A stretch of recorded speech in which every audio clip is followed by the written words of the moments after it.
Hi guys, welcome back to my channel. In today's video, I will be sharing the January monthly energy and channeled messages. And for the first time, I am doing it unscripted and simply from my heart space after a nice meditation. So I will begin with this January 2024 feels extremely big. Like bigger than we've experienced in a long time. And I think usually January carries the weight of just a fresh beginning, the start of a calendar year. Maybe we're examining our habits and the way that we're approaching our life on a daily basis. And those things are wonderful and great to do. But I feel like the weight and magnitude of this January is almost like light speeds ahead. It's almost like catching up the things and parts of ourselves that we wanted to catapult forward in the last 12 months of 2023. And the things that we worked diligently. I know there's a lot of idea generation happening right now. People are looking at the way that they're moving through the world, what it is that they have to offer, what those gifts may be, and how they can best present it based on their past and their current career and their trajectory of where they want to go. Well, January feels like a lot of that may be coming to fruition a little more quickly than we realized. And we're coming also off of the Mercury retrograde, which ends on the 1st, which is so fitting, right? I think we'll all be very pleased that it's going to feel like the wave is washing us forward into the future, and there will be a lot of momentum, like a tremendous shift in energy. The first message that is coming through is being who you are and showing people who that is.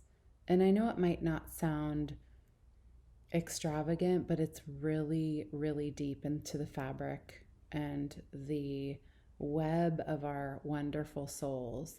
And what I mean by that is there's no turning back. We are at a place where it's extremely important and so pristine for our self-care and our self-worth that we move forward into 2024 showing the world who we are, what we value, what we believe in, what we stand behind, and most importantly, what it is that we want in our lives, the meaning and importance of how we are accumulating our divine experiences. So you may find that there's sort of a contrasting energy where things are going to fall away and then new things are just going to start. And I think it's natural and really healthy. Imagine it like a weed that is growing in your garden. And at one point it might have been really great in serving the garden, and maybe it blossomed beautiful flowers, but now it has died off and it's time for you to pull the weed and plant the new things. And the new things have already been planting nearby. And that's what I sense a lot in the collective. We've all been planting so many seeds of desire, and we've been trying to bring things to fruition, how we want to feel in our future selves, the experiences that we're hoping to shepherd, the relationships, the homes, the travel, the jobs, really just all the things that make us feel really good and happy. And I get a sense that that's happening. There will be a fall off. And with this contrast, when we feel like things are lost or they fall away, I want to stress that everything is energy and it is an ebb and flow. So, for example, if you've felt a stagnation in a friendship or in, the dynamic with a colleague, just allow it to breathe and know that this time too shall pass, and the things that are truly meant to be the core elements of your life and the people and the foundations, they're not going to pass you by, and they're not going to fall away. And it may seem like sometimes things fall away, but I feel like if we allow our abundant mindset to guide us and we give things time and space to heal and to refresh, things just actualize like puzzle pieces and they fit together. So try not to force things or conversations. There's definitely been this retrograde energy that we've experienced in the month of December that we're just now getting past, and it feels as that things are stuck. Maybe things aren't moving forward as fast as we would like, or at least in our minds. And maybe there's connections and projects and things that haven't gotten off the ground that you are wishing would.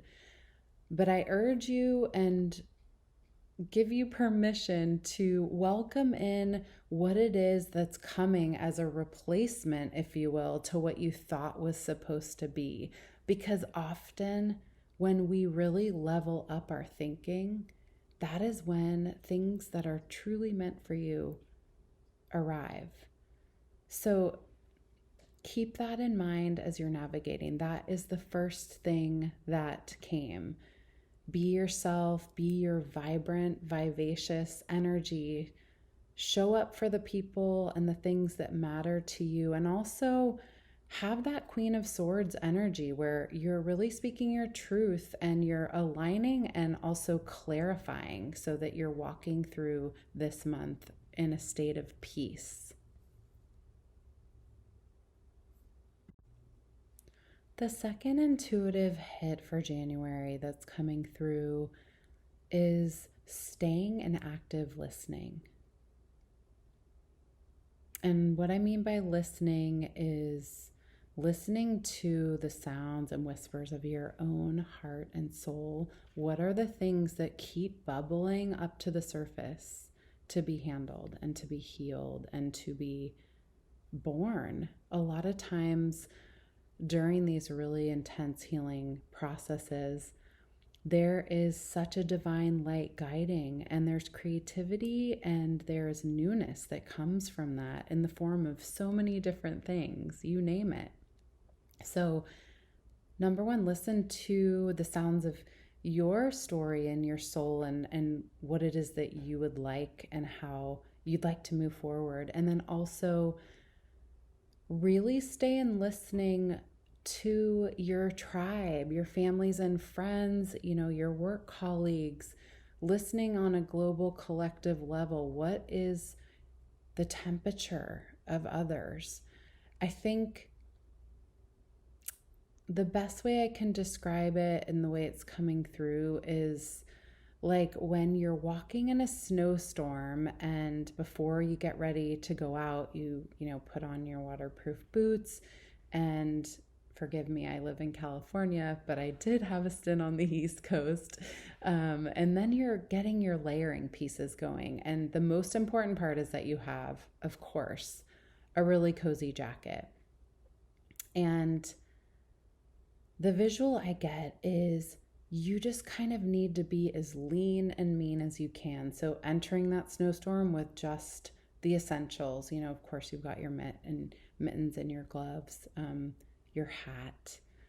But if you try to layer on a scarf and then some other really cool piece that's nice to look at but doesn't really serve you in terms of your function and what it's going to provide, it's going to be dragging you down and it's going to feel like sort of a weight on you. And I think that that's sort of the visual I'm getting. We have to sort of stay light in the way that we're moving through the world with our energy in January. And like I said before, things might be falling away and you might have a newfound lightness within you.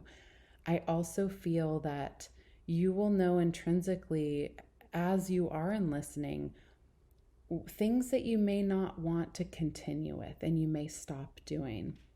This could be in the form of your diet. This could be the way that you're hydrating yourself. It could be tied to sleep, a lot of your self-care rituals.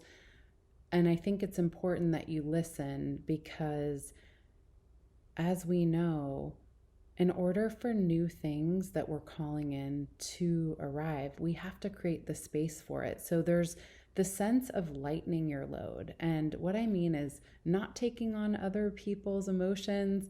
It's great to be a good friend, and it's wonderful to be there and support our loved ones, and that is absolutely necessary. But there is a line to draw where you need to protect your own energetic space and also not serve as an emotional sponge to others. So that heaviness, that emotional weight, and then physically, I'm also getting weight with our bodies. You may find that it is time for you to approach things in a lighter way. And that can also just be in the shape of minimalism. Maybe you just need to go through your kitchen and you're tired of looking at all these appliances that you never use because it causes clutter in your mind and on your counter space. Why not just recycle them or sell them or give them away, better yet. But I think you catch the drift. It's this sense of lightness emotionally and physically that we are going to feel, which comes from the active listening. And I think listening is really underrated. I think people often share how they're feeling and what they believe, and we selectively filter things out. People show us who they are. People tell us there's a lot that we can absorb through better listening. And the last thing I'll mention is I think in order to be the best listener for yourself and others is to cleanse your mind as often as possible. So of course, the meditation piece is huge. Try if you can during this month of January to just start a tiny new reflection ritual. I know that I talk on my channel a ton about meditation and how it has completely changed my inner being and how it helps us to shine our own light within. But if you just take 1 or 2 minutes even before you go to bed each night, and when you wake up in the morning, you have a sense to cleanse whatever you don't want to take with you. And there's a choice that we can do by actively listening. So listen to the things that are coming up for you to address. And as much as possible, we got to lighten our whole way of moving forward through January. The third intuitive message that is coming through is around the way that we perceive ourselves and getting clear about how we're speaking to ourselves, how we're speaking about ourselves to others, how we're telling the story, and how that narrative, when elevated to an abundant level, can totally shape the next phase of our lives. It seems very fitting. January is a fresh start. It is a time to begin anew. And I think this is the time for you to begin the new narrative about yourself. What is it that you've been carrying around? Those deep-seated feelings of failure or unworthiness, what is it that is coming up to the surface for you that it's time to address once and for all? Because we are all perfectly imperfect. There is no way around it. We are humans. We are complex. We've got this really wild mind that processes up to 80,000 thoughts a day. And then we have a heart that is also really shaping each step we take in the world. And we're just not perfect. And I think we've been critical enough of ourselves and of others in the past. So try to dissect the pieces of the narrative that are really not serving you anymore. And I will give you a very personal example. I have been on the quest of dating and the wild roller coaster ride of romantic relationships for a number of years. While there's been bright spots, there's also been a lot of low spots. And when we have a goal in mind, to be in a partnership that feels absolutely connecting and life giving and comforting, when that doesn't work out in a situation, it starts to stack up like a huge thing of books every time it doesn't work out.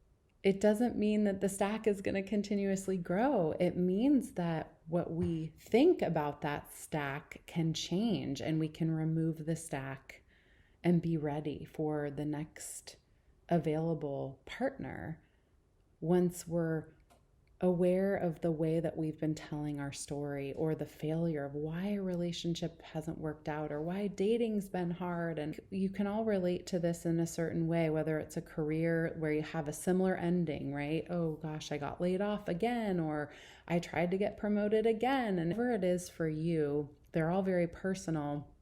These are the stories that we have in our mind about why we're not good enough. And something I feel extremely passionate about, but we are, and we precisely are. I'm definitely lovable. I deserve love. I know love is coming. Love is all around me. It is already here. And we are the driver of our own experience, and we are the creators of our life. So I urge you to literally, if it makes sense for you, write down the narrative of what doesn't serve you anymore. What is it? And you can start to actually come up with ways to talk to yourself and others about it.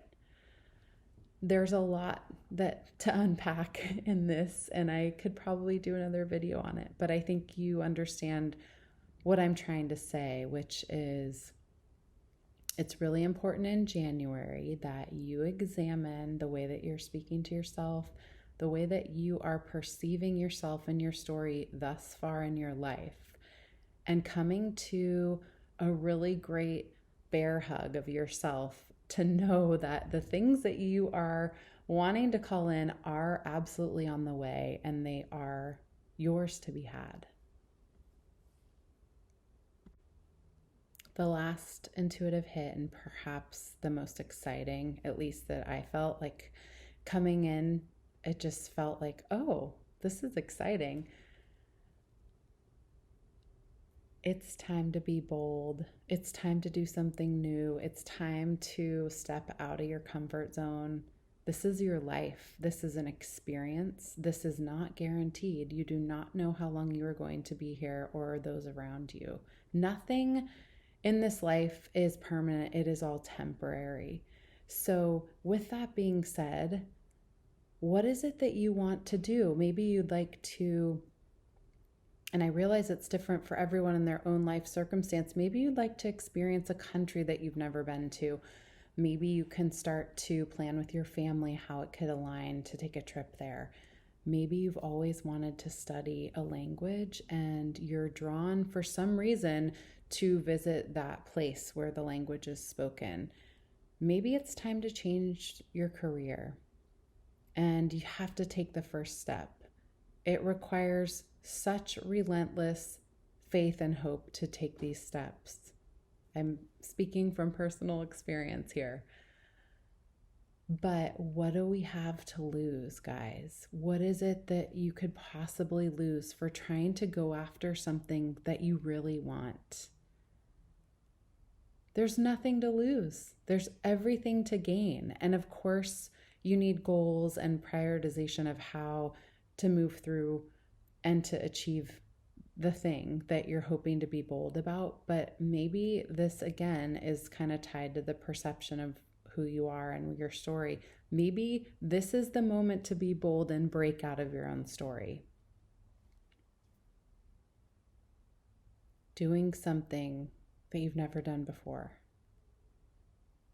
And it doesn't have to be very grand and big. This could come in the form of realizing your body's a temple and you would like to start taking Pilates, or you're recovering after a surgery or having a child and you want to tighten your muscles and feel stronger. Maybe this is you realizing that there's an author inside of you, and it's time to start writing your book, because guess what? Your story is unlike anybody else's. You are 190% unique. There's nobody on the planet like you. No one has walked in your shoes. No one has had your experiences. No one. And you owe it to yourself to value that and to do with it as you wish. So think about what it is that could be your bold move. But what we have to do first is accept what it is, and then we have to align with it and believe in ourselves. So I will leave you with this last channeled message for January, and that is, I think in light of these other things I've shared, there is a restoration of belief in ourselves, of what it matters to be in our own shoes, and a belief that things will get better, that things are going to change and get different. We do not have control necessarily of external factors, of things going on in the world and the greater globe. And it's quite disturbing at times. I think you really need to look within yourself to believe what it is that you're trying to carry through, because you are a divine being that is on this planet for a purpose. And part of the journey is finding our purpose, but then I feel like we're shifting into living that purpose. And what is that truth? And what is that story for you? I hope that these resonated with you, and I'm so looking forward to being back with you all soon. I share wisdom and hope in weekly meditations, and I'm also a mindfulness coach. So if you are interested in working with me, all of my information is down in the description box below. But I send you the happiest new year in 2024, and I hope to see you all soon. Take care.